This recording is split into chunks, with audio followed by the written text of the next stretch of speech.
Siamo con Pessotto e siamo qui a Cadelpoggio. Prima volta a Cadelpoggio oppure no?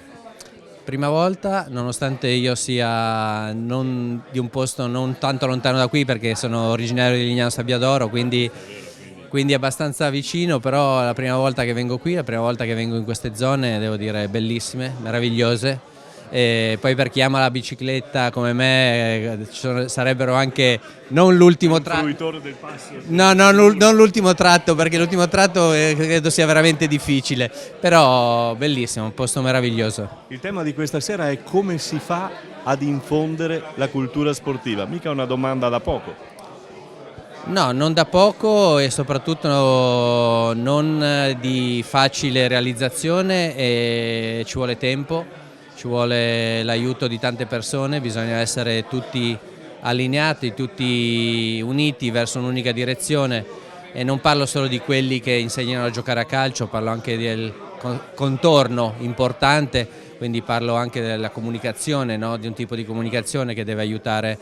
Però si possono fare tante cose, noi italiani siamo bravi quando le cose non vanno bene ad avere le risorse per poter uscire e fare cose importanti, però se fossimo più uniti le faremmo meglio e faremmo meno fatica. Sentivo dietro le quinte che le chiedevano qualche cosa sulla nazionale, sul calcio, ma come non vogliamo parlare di questo, diciamo solo che non è un bel momento per il calcio, però infondere una cultura sportiva anche e soprattutto nel calcio sarebbe fondamentale.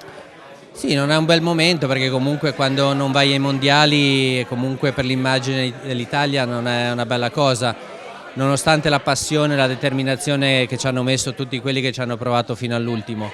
È chiaro che è un momento dove si può fare tanto, perché quando, come dicevo prima, quando si tocca un punto basso, se sai dove andare, sicuramente puoi fare tante cose importanti. Abbiamo delle persone valide e mi auguro che veramente la direzione che si prenderà possa essere veramente quella di far tornare il calcio italiano dove lo è stato fino a tanti anni fa. Un sì o un no, ma le piace questo calcio? Sì, certo, se no non ci starei qui. Anche nelle cose che non mi piacciono, mi piace esserci dentro perché è la mia passione e lo amo, e quindi ci voglio stare finché me lo faranno fare.